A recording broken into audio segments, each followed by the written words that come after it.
Sí, gracias, congresista Costa.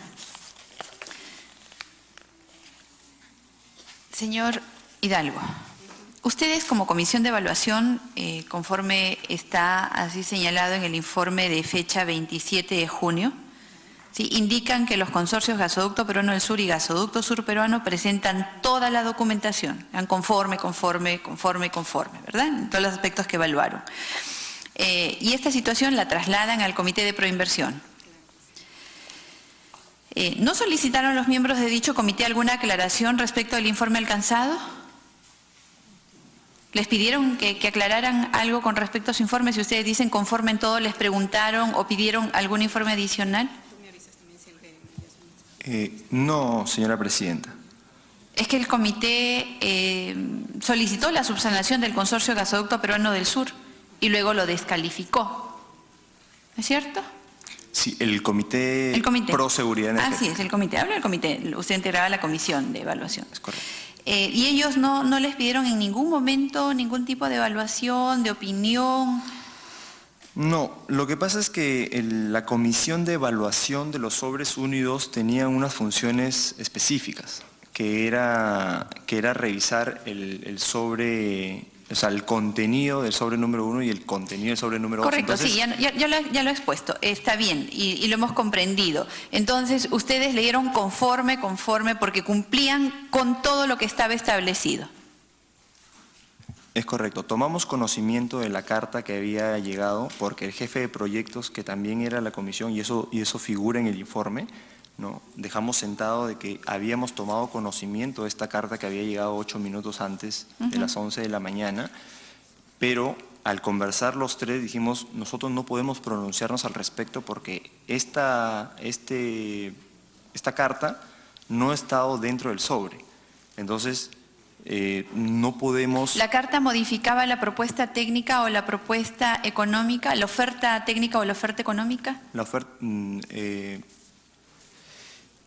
Usted es un asesor técnico, por lo tanto puede responder la interrogante que le estoy formulando en este momento. Lo que pasa, señora presidenta, es que, como acoté hace un rato, la oferta técnica tiene varios componentes. Una parte técnica que es, por decirlo, la memoria descriptiva, pero también es una parte técnica que tiene unas declaraciones juradas.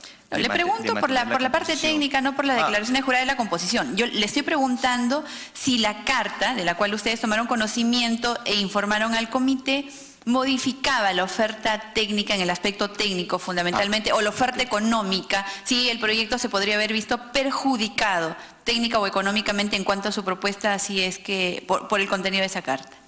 A su pregunta, la oferta técnica, en la parte técnica, no. ¿En la parte económica? ¿Estaba garantizada la fianza? No, o sea, no sé cómo se comporta un consorcio con distinta Le pregunto si las fianzas no. presentadas en el sobre garantizaban la propuesta que estaban haciendo. Esa es parte de la oferta técnica. Entonces, ¿la garantizaban económicamente? Sí, eso estaba. Inicialmente, para este proceso de concesión, hubieron 23 empresas que participaban. Sí. De 23 se redujeron a 3. 3 postores. De 23 se redujeron a 3. Inicialmente estuvo Techin, Peruvian Opportunity Company, Del Mar Ugarte, Salpen, Tamsuca, Graña, Pizarro, GDF, 23. Luego se redujeron a 3 y finalmente... debido a esa carta que se presenta 8 minutos antes y por la cual se pide un plazo, no se concede, se descalifica y finalmente gana Odebrecht, ¿verdad? ¿Es así? Pregunto. De los 23 postores inscritos para el concurso de la concesión, únicamente resultaron aprobados en la precalificación los consorcios Gasoducto Sur Peruano, Consorcio Gasoducto Peruano del Sur, Energy Transfer, Operador Calificado del Sur, SAC. ¿Qué sucedió con los otros postores? ¿Cómo es que de esta cantidad solo quedaron 3? Brevemente, por favor.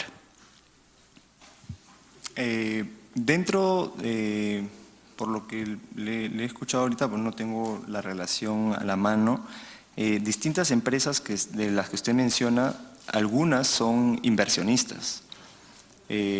otras son empresas de ingeniería, ¿no? Entonces, la verdad es que, si bien es cierto, se han tenido 3 postores, se han tenido 7 empresas involucradas de las 26, ¿no? O sea, no se ha reducido, perdón, de 26, 27 a 3, sino a 7.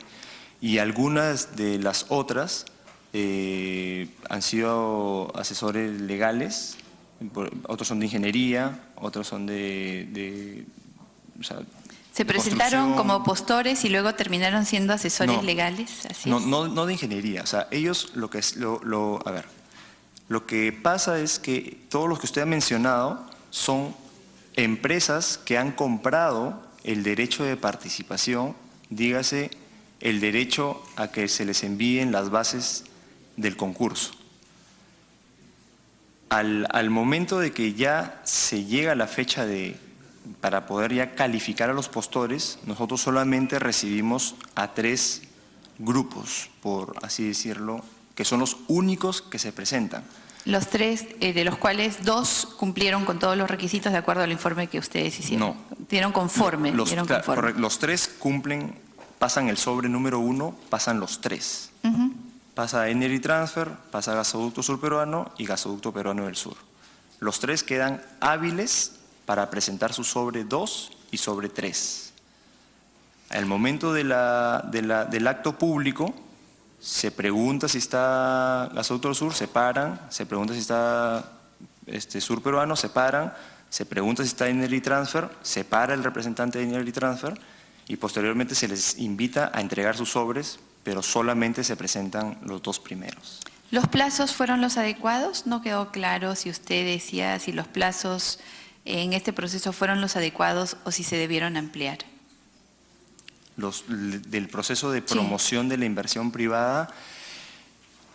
En su experiencia. Los plazos para, digamos, entregar los sobres y la buena pro y todo lo demás. Energy estaba pidiendo 15 días más para la buena pro.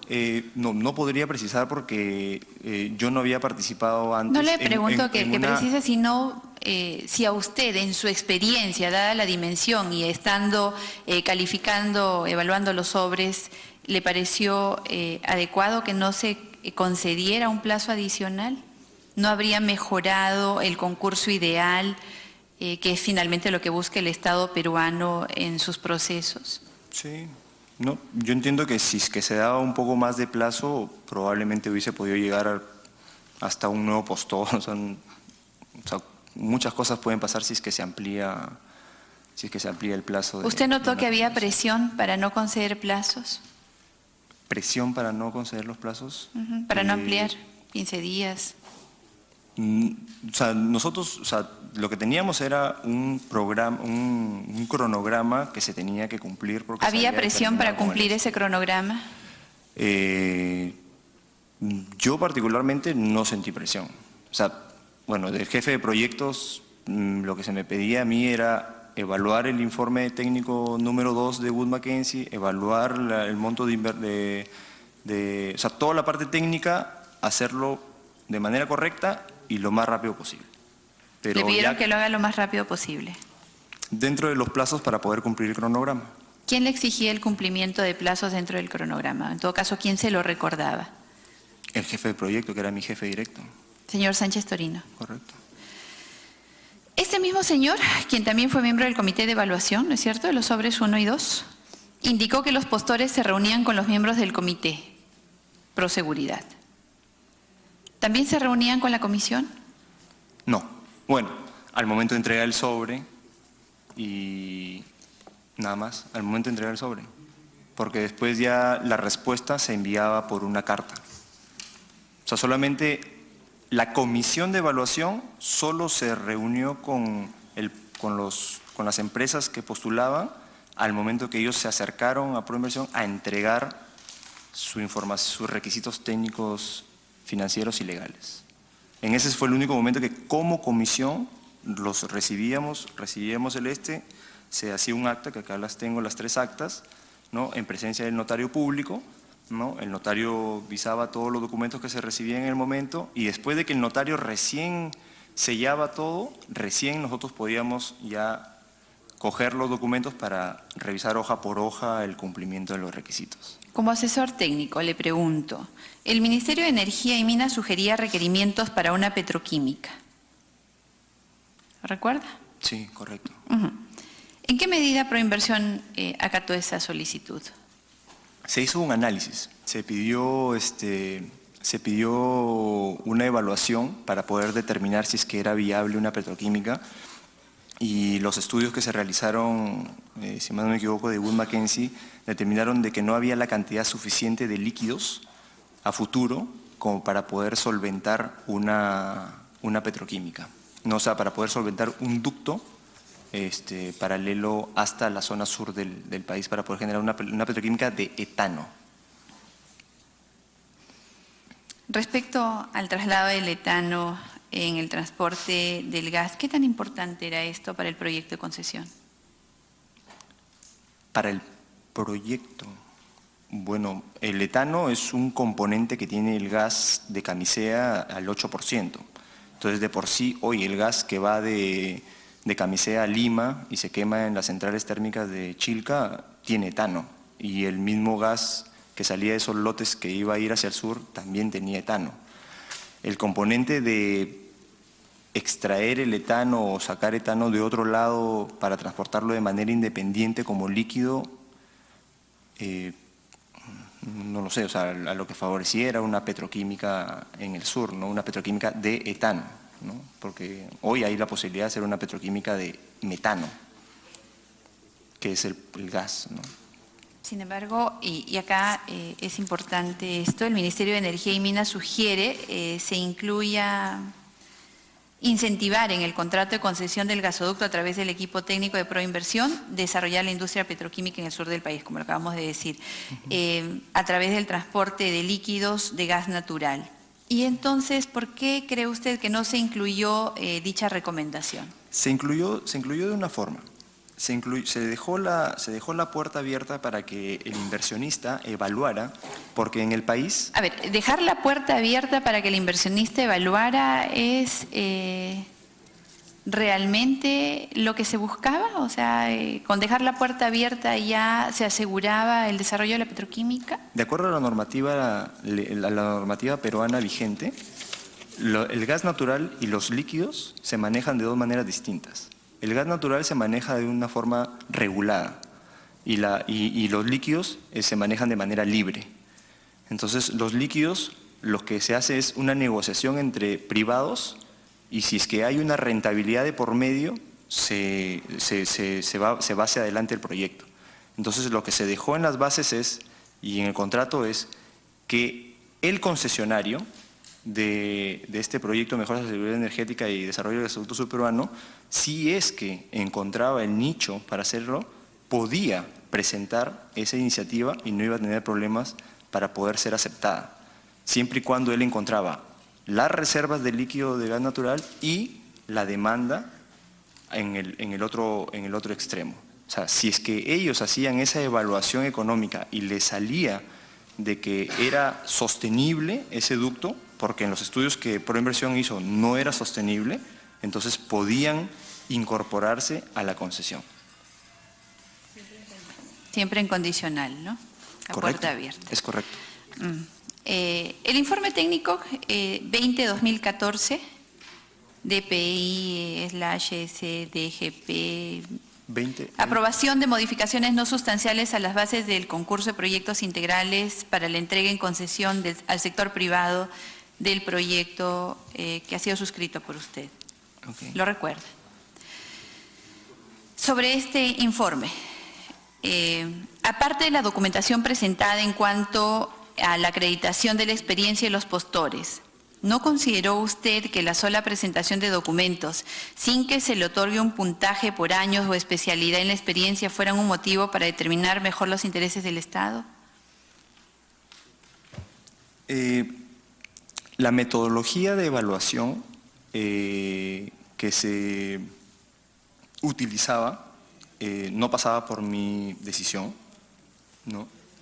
Entiendo yo que era una forma de calificar, es una forma de calificar de todos los procesos de proinversión.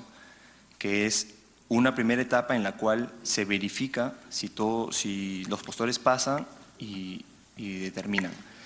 En este caso, mi opinión es que si es que se hacía un puntaje para la parte técnica, para determinar con una ingeniería conceptual, yo creo que no hubiese sido de mayor relevancia. ¿Por qué? Porque justo lo que le comentaba el congresista Costa, la industria del oil and gas es una industria muy desarrollada y es una industria que tiene muchas normas que se tienen que cumplir y que estas empresas de construcción las cumplen de por sí. Entonces, todas ya parten desde un límite inferior ya muy alto para poder guardar estándares internacionales para un buen funcionamiento de la infraestructura. ¿Y no era necesario, por lo tanto, determinar la experiencia en años de cada uno de ellos? O sea, ya se asume que porque están en el sector ya tienen toda la experiencia y no es necesario hacer una calificación diferenciada de acuerdo al tiempo de experiencia. No. En su opinión, no. En mi opinión, no.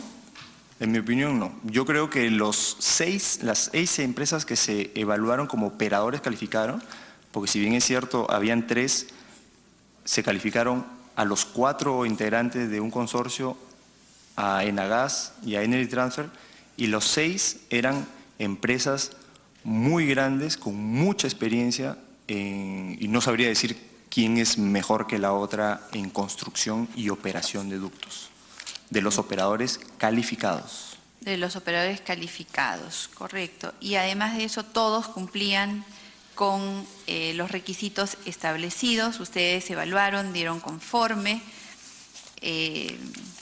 Nos acaba de decir también que la carta no habría modificado nada, y por lo que nos acaba de decir, pues esa carta que podría haber modificado si todos cumplían todos los estándares internacionales. Y finalmente, si acaso se hubiese tenido que considerar como válido esa carta para descalificar la propuesta técnica o la propuesta económica, ¿en qué habría perjudicado? ¿Estaba establecido en las bases que no se podía modificar la forma de participación dentro del consorcio, de esa forma así taxativa, que no se podía modificar la participación del consorcio?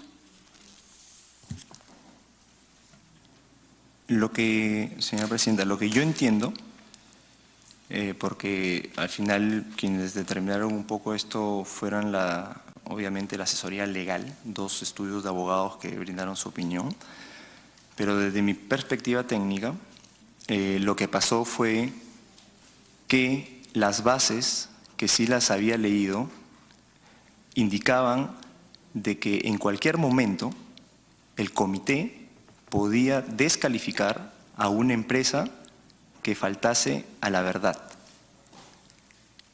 ¿Y a qué voy con esto? Que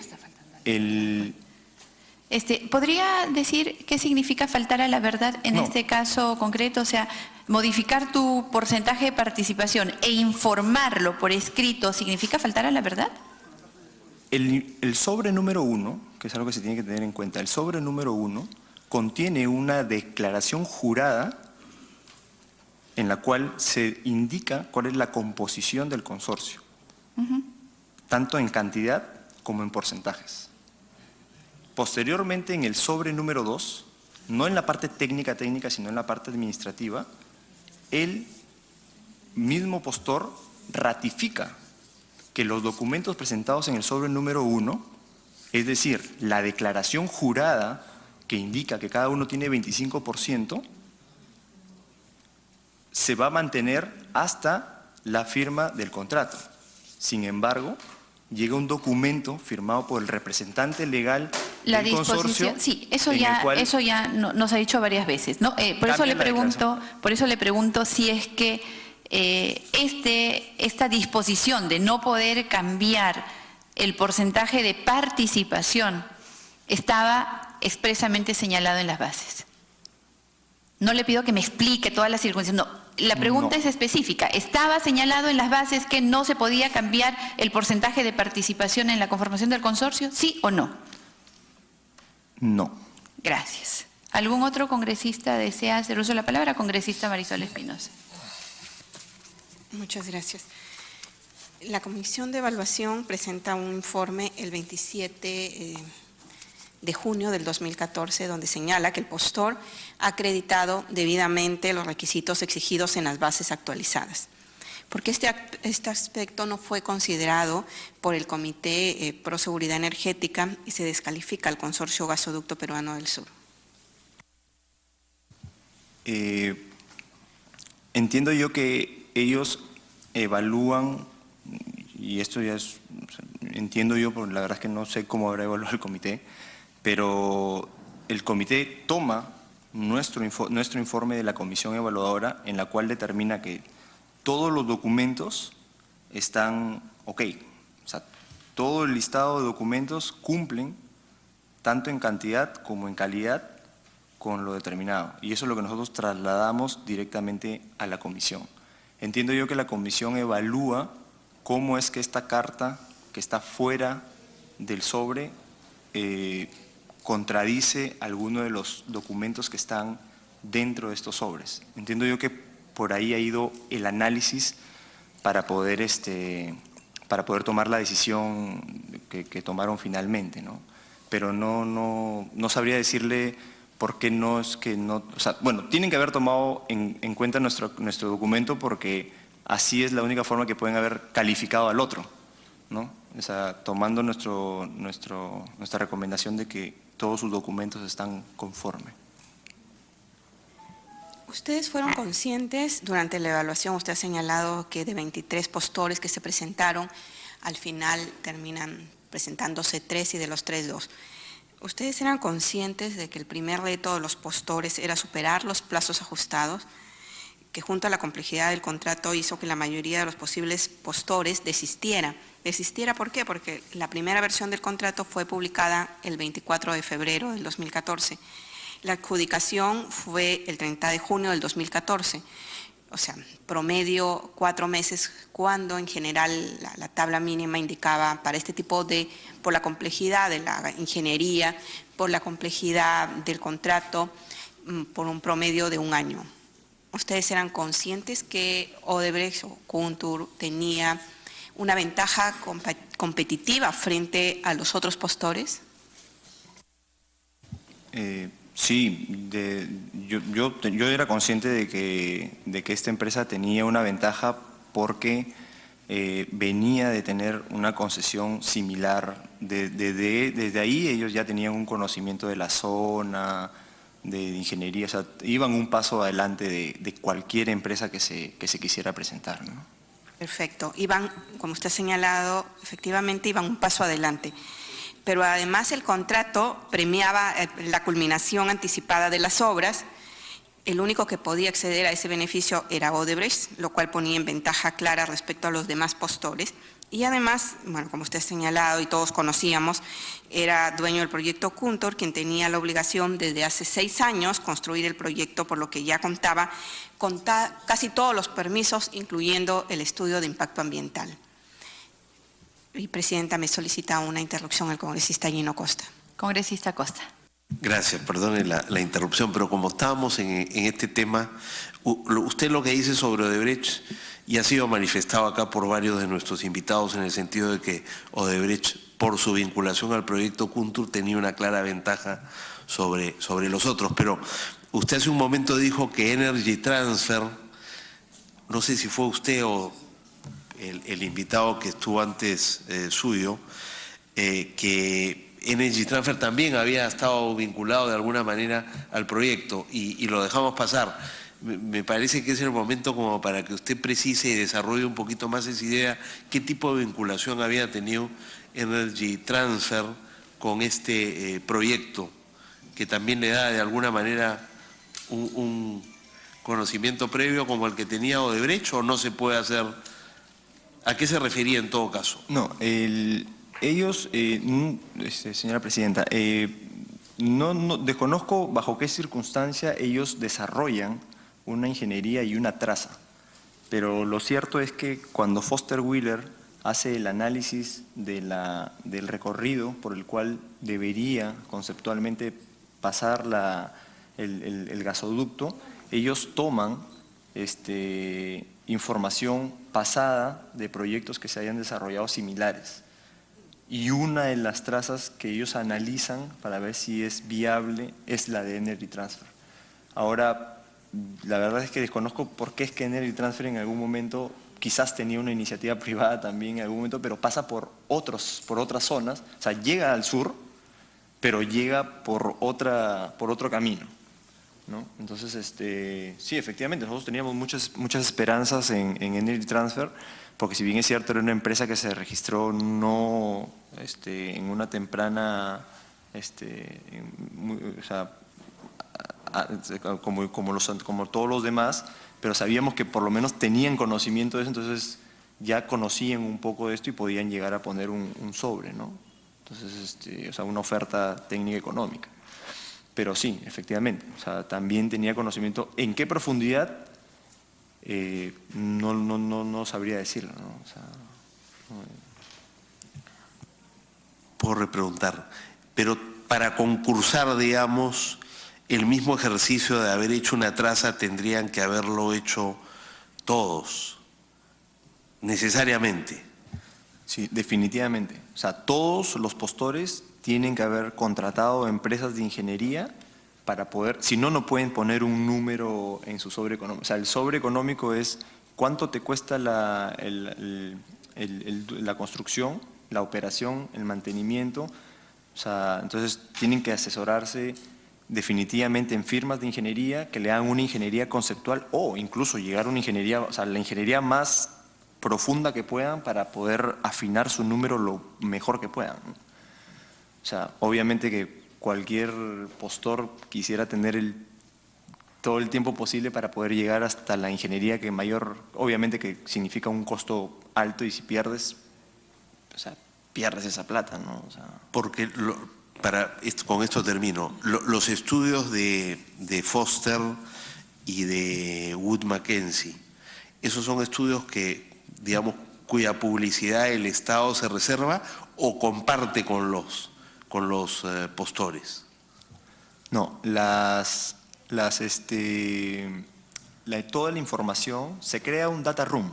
Ya, y se comparte. Se crea un data room y se comparte con todas las empresas que compran el derecho de participación de la Entonces, eso quiere decir que toda la ingeniería conceptual desarrollada por Wood Mackenzie es puesta al mismo tiempo en conocimiento de las 26, 27... Y eso no es suficiente para participar, o sea, además de eso igual uno tiene que hacer estudios adicionales para estimar sus propios costos. Definitivamente.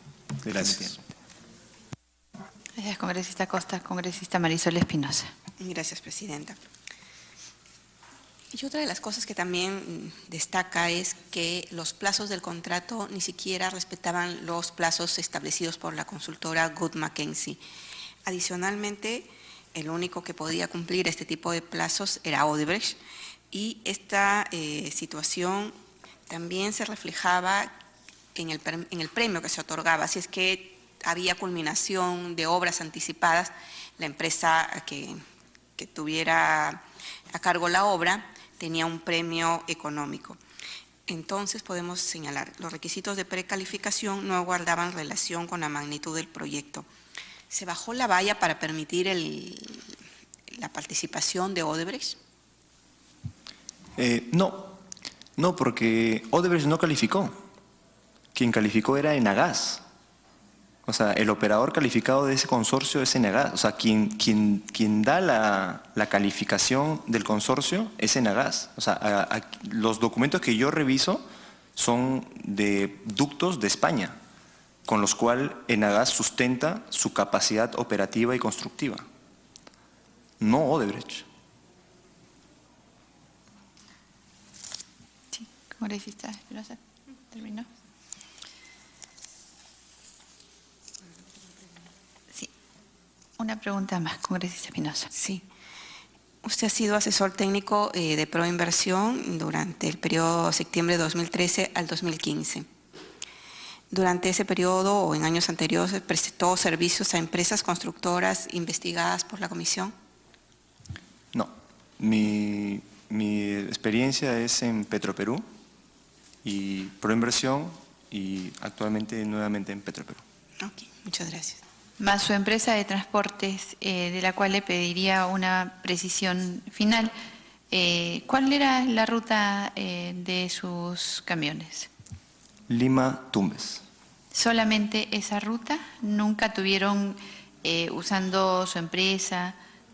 Ya sabemos que usted ha dicho que usted solo figurativamente estaba, que en realidad la tenía su familia, pero me imagino que aún figurativamente se enteraba de qué pasaba con su empresa. ¿Nunca brindaron servicios al sur? ¿Ni siquiera con camiones alquilados, quizá no con los propios? No, o sea, es una empresa familiar con los 2 vehículos o 3 que llegamos a tener en algún momento. ¿2 o 3? Que teníamos. No, o sea, es un tema dinámico, o sea, en algún momento se compró uno más, se vendió, se olvida. Nosotros, el transporte que brindábamos era Tumbes, porque de ahí es mi familia, mis padres son de Tumbes, y el negocio era traer plátano de Tumbes y llevar cebolla hacia el norte, arroz, ese era el transporte. Probablemente se debe haber hecho algún viaje para Arequipa, de regreso, o sea, lo que haya. Pero, O sea, es probable que se hayan hecho la ruta al sur. Pero esa era pero todo estaba destinado a Tumbes, Lima, porque en Tumbes teníamos familiares y en Lima, bueno, está mi hermano. Pero si había al sur, iban al sur. O sea, no puede precisar en este momento si han prestado servicios de transporte al sur. Sí, correcto. ¿Han prestado servicio de transporte al sur? Sí, de seguro que algún viaje se tiene que haber hecho a Arequipa, de seguro. ¿Nos alcanza, por favor, también los contratos de transporte que tuvo la empresa de la cual usted es titular en los periodos en los cuales le hemos solicitado, 2013, 14 y 15? ¿Qué estudios se debería hacer, señor Hidalgo, en su experiencia para sostener incrementos en las reservas de gas? Bueno, se deberían de hacer estudios de sísmica, ¿no? Para poder, se debería tener un mapa realmente de mayores, o sea, más exhaustivo para poder determinar realmente cuál es el potencial en el país, ¿no? Y no esperar realmente a destinarlo a un privado para que recién esos privados determinen cuál es la capacidad de cada uno de los lotes del país, ¿no? Entonces, ¿sabe usted si se han hecho esos estudios en el último año? No, entiendo que no. En todo caso habría que preguntarle a Perupetro, que es la entidad encargada de administrar los lotes del país. Claro, dada la relación que ha tenido y que usted está permanentemente llamado por el Congreso, es la segunda vez que asiste en todo caso al Congreso. ¿Usted se ha interesado por saber si se están haciendo estudios nuevos sobre las reservas? No, ahorita no. ¿Usted cree que es posible en la actualidad impulsar el proyecto del gasoducto? Le pregunto por su opinión, como asesor técnico. Yo creo que sí. Hace poco estuvimos conversando con unos especialistas y ellos indicaban de que el crecimiento del sector electricidad, porque, bueno, tenemos que ver que este es un proyecto energético, ¿no? O sea, tenemos que verlo de manera integral porque alimenta a 2 centrales del nodo energético de casi 1000 megawatts y el crecimiento progresivo del país sigue más o menos en 6.5% últimamente. Entonces esto determina de que se va a necesitar energía eléctrica. Y si es que tenemos estas 2 centrales energéticas de generación eléctrica en el sur, si es que les ponemos gas, van a ser centrales que van a poder alimentar. Entonces, como demanda, aparte de esas 2 centrales, que ya los consumidores iniciales también determinaban que habían 800 millones de consumo en el sur potenciales. Entonces, yo creo que sí, yo creo que sería conveniente que el proyecto siga adelante y aparte que va a traer un desarrollo gigantesco a la macrorregión sur porque hasta puede tenerte soluciones contra el friaje porque Correcto. tienes calefacción.